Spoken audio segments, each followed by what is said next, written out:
everyone. Welcome to Here We Are, Brattleboro's Community Talk Show. I'm Wendy O'Connell, and today we're very happy to have Austin Rice on the show. Austin is an independent filmmaker, which includes, of course, things like screenwriting, videography, and editing. He's currently the lead producer and production coordinator at Brattleboro Community Television, right here.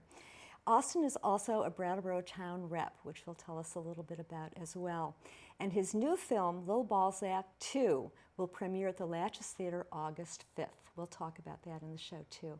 So welcome, Austin. Hi, Wendy. Thanks for having me. Yeah, it's great to have you here. You're used to the studio. You're used to the production. Yeah. You're used to the whole scene. So it's nice to have you. And you are also a Brattleboro person. You were born and raised here. That's right, yeah. Born at Brattleboro Memorial Hospital and lived here my whole life except for traveling, so definitely. Where'd you travel? Any place cool and interesting? I've traveled cross-country, hit every state except Alaska and Hawaii, so those are the ones I need to get.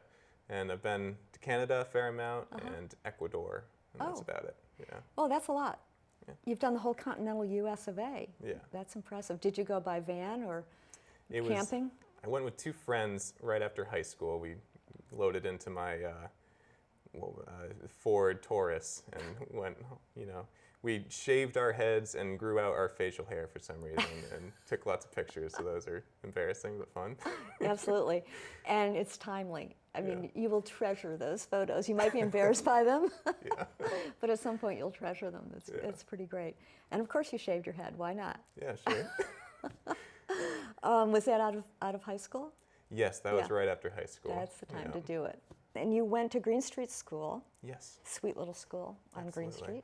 Yeah, fond memories of that place for sure. It was just a very warm and friendly environment. Yeah. And I mentioned to you before how I had like I was a very quiet and well-behaved kid, and the only time I was ever disciplined and had to go to the principal's office was, I believe, my last week of 6th grade at library. I lined up too early. I was too ready to get out of there, and I did it twice, and you're going to the principal's office. Wow. Yeah.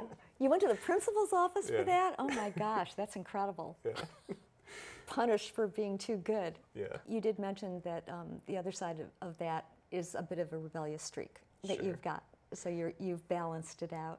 Yeah, I think so. Yeah, I think the rebelliousness surfaced more in like middle school and high school, and Compass School, where I attended for 7th through 12th grade. Yeah. Really helped me channel that into a creative way, and they were very supportive of filmmaking and helped me nurture that passion. So it was a good outlet for me. That's a really interesting point.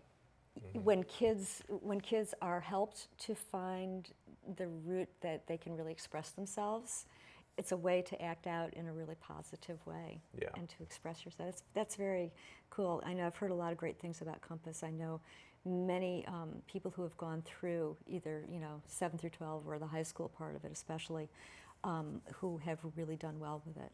Yeah. Yeah. It's probably the only school that was okay with their students at lunchtime filming a zombie movie, just running around the school all bloodied up and on the bus and everything. Did you do that? I did do that. You were part of it. Yes. Yeah. Okay, so let's take a step back, and we might edit this out, but what's the deal with zombie movies? Oh, gosh.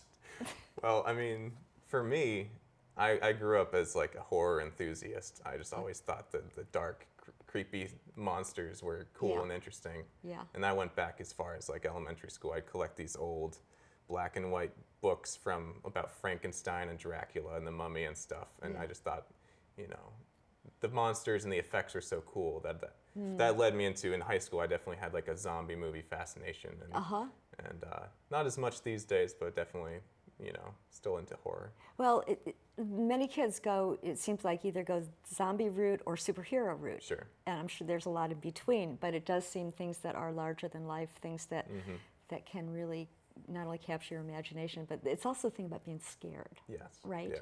Yeah. Yeah, the anticipation of the scare and the jump and Right. That's just a lot of fun both as a filmmaker and also as an audience goer, for me at least. Talk about it a little bit as a filmmaker. Just generally, or what do you mean? Well, that anticipatory thing that Yeah. you're bringing to the film, you know, Mhm. how that you're aware of it. Obviously, it's scripted out, you know, Yeah. or you've created the character, so you know what's going to happen. Sure. So, how do you make it anticipatory for the audience? Well, as far as the scare, like just building tension in the scene and how you shoot it, and the lighting, and the acting, of course. Yeah. It all lends itself to it, and it's just a lot of fun to see how long you can build that tension effectively before hitting the breaking point. Because I think the longer you can do it without it getting boring, the more effective it can be. And you know, you don't want to have too many jump scares because then it gets boring. So you want to have them well placed. Right. Yeah. Yeah. So they take people by surprise Yeah. and scare the hell out of them, right? Exactly. I would think that that would be a big part of the sensitivity of the director, you know, the filmmaker, of knowing when these moments are. Yeah. Did you look back at a lot of old films? Is that something that you enjoy doing? Well, I guess at this point they're called old films. Like the movie that got me into filmmaking, I always like to talk about, is the first Alien, Oh, directed by yeah. Ridley Scott. I Yeah. saw that when I was probably in like 5th grade, and it just inspired me to make movies because to me it was like the perfect movie as far as the pacing and Yeah. the environment and the monster design Yeah. and the acting, just every level. It's just so effective, and it just, my parents were, you know, reluctant to show it to me that young, but I was so enthusiastic they eventually caved and like, you're gonna have nightmares, but okay. And I just went to sleep with a smile on my face You because I did. thought it was so cool. Wow, at 5th grade. Yeah. Yeah, yeah. I can remember it was playing at the Paramount back in the 80s sometime. And we took our daughter because someone had said it was some kind of like a Barbie movie. And so we took her to it, and she was way too young, and she spent the whole time with her eyes closed in my lap, and then we left. Yeah. It was a creepy movie. Absolutely, yeah. You were also one of five kids, is that right? That's right, yeah, the youngest. The youngest. That's that can be a sweet spot, or Yeah, not. you know, it was, I'd say definitely felt a lot of support and a lot of love from my parents and siblings growing up. And I definitely had a bit of, you know, what is my identity? Growing up, I wasn't sure because I had, you know, all these reference points. All my siblings were doing interesting, cool things, and I was inspired by them in different ways, Yeah. for sure. Yeah. But it took me a while to figure out, you know, what's my passion? What am I doing? And I discovered early on storytelling, and I would make up something and be it. Was the game I'd play with my brother and my friends, and we just like have these ongoing stories. We'd go outside and play with sticks that were swords and that sort of thing, come up with characters and go on long journeys. And that definitely led to writing and to filmmaking. Around 5th or 6th grade, I did a few plays for NEYT. I was famously, I was in 3 different roles. I was first we did a Western, and I was the evil bartender. Chet Pussy was the name. I don't know why that was the name, but it was. And then I was Winnie the Pooh. And then after that, I was the effeminate secretary for this gender-swapped detective story. Oh. And I was the love interest of the lead. And I was very well directed to, you know, walk a certain way and put my foot up at the kiss at the end and all that stuff. So that was fun and interesting. Did you enjoy it? Yeah, I was definitely more comfortable behind the scenes, Yeah. but it was a good experience for me to, you know, push myself out of the comfort zone. Yes. And also, I didn't have access to filmmaking at that point, so theater was the closest thing I could do. Going back again to influences, did you like watch the old horror films like Bela Lugosi and Vincent Price and Hitchcock? Yes, a bit. The one that really scared the hell out of me was Night of the Living Dead. I'll bet. That yeah. one I saw, I want to say I was like 11 or 12. And Nosferatu as well, that one also stuck with me. And yeah, I think seeing those ones early on, when it was, you know, still very scary, because, you know, at this point, watching something that old, it's like, it just, as a filmmaker especially, it's like that, this is kind of cheesy. It's fun, but Right. it's cheesy. Right. But as a kid, it's like terrifying. Right. And that was probably, you know, getting into horror, I started by being really terrified of it and scared, and then that led to being more interested in like, why does it affect me so much? Yeah. And did you get more interested in the technicality of it, of like what is it that makes it scary, like that different elements? Sure. Yeah, just the monsters and the makeup and the gore effects and all Yeah. that stuff always just like really made an impression on me. At this point, I've got enough experience, you know, being an actor and being in front of the camera that, you know, if need be, I'll, you know, don the costume and do it for a movie, but I'm always trying to get someone else to fill that role before I step up to it. Yeah. You also were in a band with your brother. Yes. Called the Love Sprockets. What That's a great right. name. Yeah. Yeah. So you were in front of an audience for that? Yes, and that was back in 2013. I was with them for about a year, and I played bass, and I learned to play bass by being in that band, so I was probably the weakest link. But it was fun, and it was different, and I've always been a music fan, and so it was like a fantasy of mine to be in a band, and so that was my first chance, and I jumped at it. Yeah. And in addition to playing bass, you know, I did some like percussion and a bit of backing vocals, and but most fun for me was the production. I got to produce a lot of our recordings, and I think that was probably one of the things I was able to contribute most was the production. Yeah.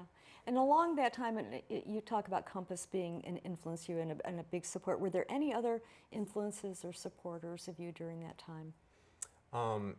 Andy Reichman was my mentor, I guess. Yes. And for a period of time when I first started doing filmmaking in Compass School in 10th grade. And he was, you know, the big name that the Compass School had a connection to, so they brought him in to go on set with me and show me, you know, some tricks and some ways of accomplishing different shots, and also just, you know, motivating me, and having somebody who's done it for many years and believes in you as a young person means the world and really gets you, you know, lights a fire under you to keep going with it. Yeah. And he also actually was the one who introduced me to BCTV. And I started by contributing short films at AIR, and then down the road ended up working as a field producer and editor. So you're going along and you're starting to do, you're getting interested in like comedy skits and sketch shows, creating characters. How did you get to Lil Balzac? How did you get to the point of a real production? Yeah, well, definitely started in high school, and I was I was kind of rapid fire filmmaking for the last 3 years of high school, and I also attended the River Valley Tech Center audio video production program for the last 2 years. And both the Compass and the Tech Center essentially allowed me to just be making movies constantly and get school credit for it, which was, you know, the dream. Good deal. Yeah. And that was Springfield Technical. Yes, that's right. And so, yeah, to developing characters, I was definitely influenced by, you know, all the films and filmmakers that inspired me as a young person and going through high school. Yeah. And as I've continued on, it's been a matter of like who is available to me, who do I recognize as, you know, has talent as an actor, or is just a charismatic person, and how can I utilize them? And then often cases I'll write a character based around a certain person's strengths as an actor or as a person. And so that's a big part of it as far as writing. Yes. But also there's, you know, other characters that I don't have anybody in mind for, but those are usually, you know, not the starring roles, so I can kind of cater that character to play against or play on the side of the lead. You're getting people involved, and you're sort of forming a little community, I would assume, of actors and people who are doing the other pieces that you need. Yeah. Yeah. And this is local. This is Brattleboro. Yep. So these are friends of yours or people you know in the community. I have a film partner, Angus Reed, who I met him because he was the photographer for the Love Sprockets, and he came and filmed a couple of our shows for some live music videos.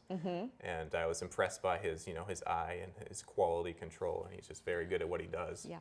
And so when I, down the road, was making some comedy short films, I at one point brought him in just as, you know, an extra camera person.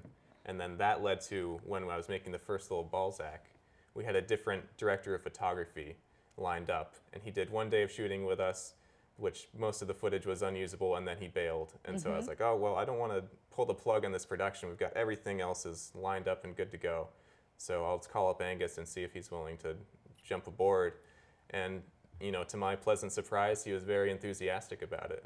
And since then, we've made a lot of different short films together and a lot of video productions, and he's just become a really valuable partner in this endeavor for sure. It must also be great because you've got somebody to bounce things off with pretty intimately. Yeah, definitely. Yeah. You talk about absurdist comedy and leaning into the weirdness Yeah. of different projects, or whether it's, I'm assuming, whether it's your writing or your production or the whole thing, Sure. and mashing up different genres. Yeah. Yeah. So yeah, tell us a little bit about that. Okay. So absurdist comedy, I think, appealed to me early on because I always felt like an outsider to a certain extent. I wasn't like one of the popular kids. I wasn't particularly sociable. I was like the kid in the corner reading books all the time early on. And so finding a genre of comedy that was really made people uncomfortable, cringe comedy as it's called, Yes. really appealed to me because it's about being the weird outsider. And Yeah. so I was attracted to that, and I found a lot of freedom in both making people laugh, but also making people like, oh, this is like, I don't know how I feel about this. Yeah, right. It's just very satisfying to me as a filmmaker to see that reaction. And it's just very liberating in a way to, buck the social norms and Yeah. do stuff that people are like, whoa, I can't believe you went that direction with it. Yeah. And so, yeah, as, the rebellious streak as well feeds into that, I'd say. Yes, right. Well, like for instance, The Office is kind of like that for mainstream, Definitely, yeah. right? Was that one of the first to be like that? I'd say that's one of the first like mainstream cringe Yeah, comedy yeah. kind of, yeah. So that's sort of where you're comfortable. You're comfortable doing that kind of production and bringing forth that kind of thing, because you're evoking things from the audience. Yes. That's I would think that would be part of it. Yeah. Do you get a return on that? Like you did show Balzac, the first Lil Balzac, Yeah. right? And you had an audience. Yeah. And were you able to gauge the audience? Were you watching in the back? Oh yeah. I wasn't in the back. I was fairly close to the front because we had a Q&A afterward. But I'm happy to say it was, pretty well attended, and the audience was laughing and applauding and really Yeah. enjoyed it. And that, most likely is because a good portion of them were involved in the film. But even so, there was a lot of people that weren't, and they came up to me afterward in the street and stuff and said, oh, you're the Lil Balzac guy. I really enjoyed that. And so that was enormously satisfying. For I'll sure. bet, yes, yeah. To get a return on it is really, it's important. You know that you're going in some direction that's Yeah. really working, right? Yeah, there is an audience for it.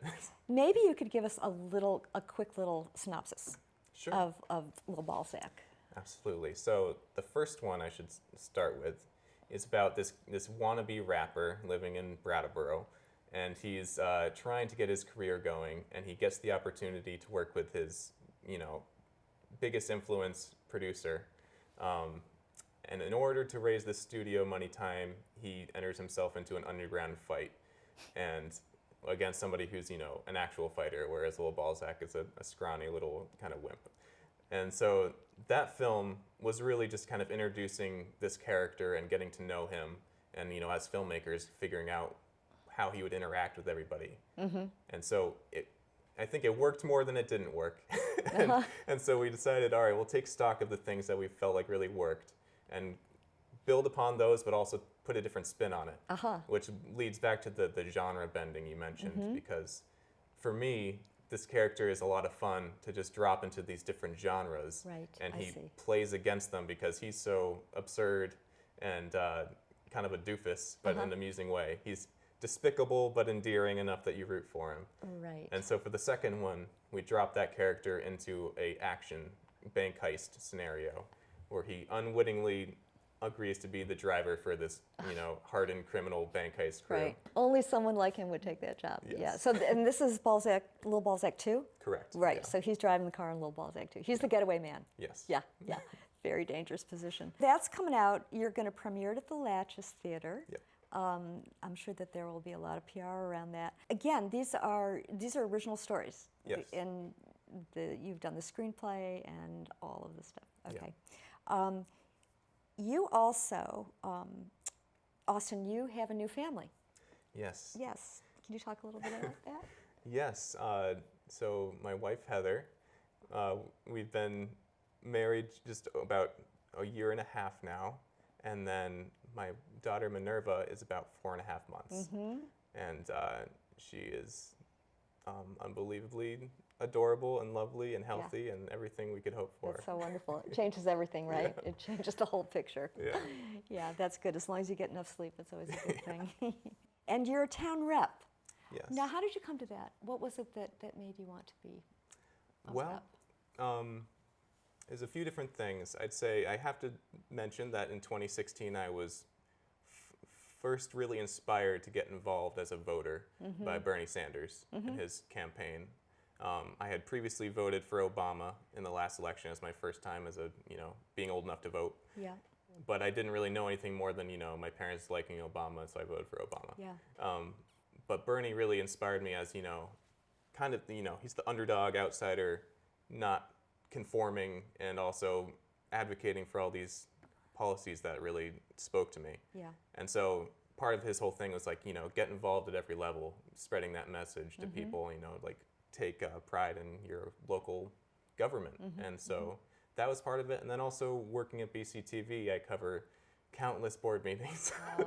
And so it's hard to, be a spectator for so long without being active in part of it. And so being a town rep was my first, step into being a part of it, the part of the process, more than just being a voter. Yes, yes. If you are standing for sometimes endless hours, Yes. right, filming, and so you hear all sides of things. Yep. Yeah. Of course, another shout out for Brattleboro Community Television, covering so many different things in the community, select boards and town meetings and churches and great shows. Yeah. You've enjoyed being part of it. Definitely. Even if I didn't work at BCTV, I would still feel that they're an indispensable asset to the community because not only is it, local political coverage for people, and especially for folks who can't actually go to the meetings, Right. but just having, this wonderful studio and having all this equipment that's readily available to anyone interested in producing a film or video, it's really special thing for the community, and something that early on I recognized as like, whoa, this is available. And I, as soon as Andy introduced me to the place, I started using equipment and haven't stopped. That's so great. Yeah, I know. I always wish that more people knew about it because I didn't know what an incredible asset it was until I started doing the show here. And we've got great local media. Absolutely. In general, papers and radios, and it's pretty fabulous. Also, as a staff member at BCTV, I have to give a shout out to all my coworkers because it's really a special team, I think, of people with really good hearts, really a lot of talent and a lot of patience. And it's if I ever have a question, somebody there has the answer for me. If I ever need coverage, somebody can cover me. If I have any other need, somebody's there as a friend for me. So it's just really a special place to work, and I'm really thankful to be a part of the team for sure. Yeah, it is. Well, you're a great part of the team as well. Yeah, people can call on you equally. Yeah. Yes, and you've lived in Brattleboro your whole life with a few adventures in between. Can you say something about Brattleboro as a community? Not only in growing up here and having your family here and now your own family here, but also in relation to your livelihood, to making films and being part of the community and people your own age and other folks. Growing up in Brattleboro is definitely a really special place where it felt safe to, just romp around town with my childhood friends, and there's a community that's looking out for you and caring for you, greater than just the family, and such an artistic kind of vibe to it also. Like I briefly spent some time in Austin, Texas, to get a feel for my namesake city, and their whole slogan is "Keep Austin Weird," which is appropriate for me too. But also I think that it applies to Brattleboro because Brattleboro has this unique artistic vibe, but also this like pride in being yourself and doing your own thing, which totally fits my whole deal. So I'm very thankful to be here, and I have traveled all over the country and a little bit out of the country, and I came back here because I haven't found anywhere else I prefer. Not only is it a beautiful spot, but it's a really special community with a lot of really talented and good-natured people. Yes. And you have also done some filming in Brattleboro. Quite a bit, yeah. Different places. Yeah, growing up here, you get a sense of all the interesting backdrops that are available and all the, the stores and the people that are receptive to something like what I'd be doing. Yes. And so it's like, I'm able to tap these different resources in different locations and really, hopefully, not only just have a cool location, but have a way to showcase, our special little town in a way that hasn't been done before. Yes, yeah. There are a lot of alleys and staircases and stairways up to rooftops and Yep. all kinds of hidden little gems in town. Were there favorite places that you had for filming?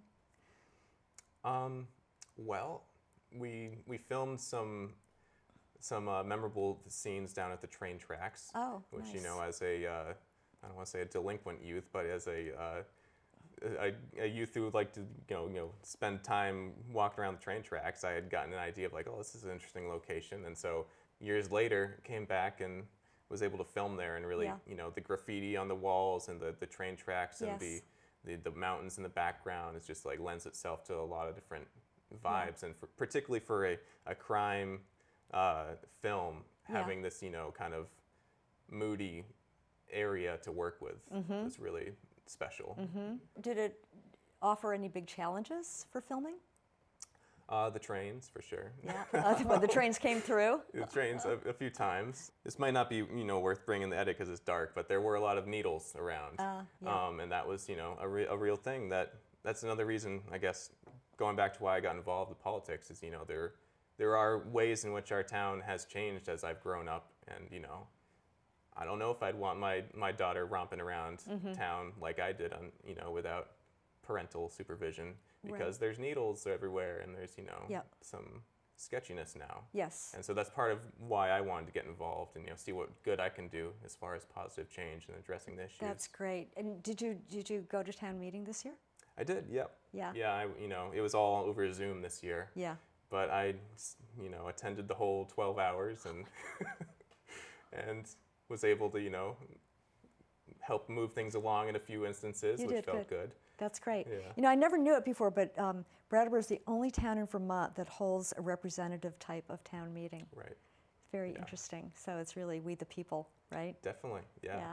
Very cool. And it's a nice way to get a feel of what it is like to be an elected representative Yes. at the ground level, and putting yourself out there is I did my best to put myself out there and say if the people I'm representing have anything stuff in mind that I can bring up, please send me an email. Let me know how I can represent you. So How'd that go? Did you get response? Yeah, but the message is still out there because I'll be there next year. Well, I was going to say, it was just your first year, so as people get to recognize you, Lil Balzac could really put you on the map here. Yeah, I'll either be driven out of town or have some new fans. So the premiere is coming up Friday, August 5th at the Latchis, probably what o'clock? 7 o'clock. 7 o'clock. Yep. I'm sure that the word will get out a lot. Yes. Is it going to be just one showing? How else will people be able to see it? Well, for the first one, we had the premiere night, and then we ended up having 2 more screenings after the fact because of people were excited about it and wanted to see it either again or weren't able to make the first one. So I wouldn't be surprised if we had more showings after the fact, but that doesn't mean you shouldn't go to the premiere. That's right. That's right. Do you have any vision for a Ballsack 3? Yes. There's a feature-length horror-themed Lil Balzac movie that's been written, and we intend to make it at some point, but it will require some more financial backing than we currently have. So we're building up to it, but it is in the works in some fashion. That's great. Well, you've got two under your belt now, so that's great for trying to get either support of underwriters or grants or something like that. Absolutely. Yeah, Vermont's a good state for that. Yeah. Yeah. Austin, thank you so much. Thank you, Wendy. Lots of fun. Yeah. We look forward to seeing Lil Balzac, too. Oh, thank you. Thanks to all of you out there in TV land. Now you know what to do on August 5th, which is coming up pretty darn soon. Thanks for tuning in again. We will be back again, and we look forward to having you.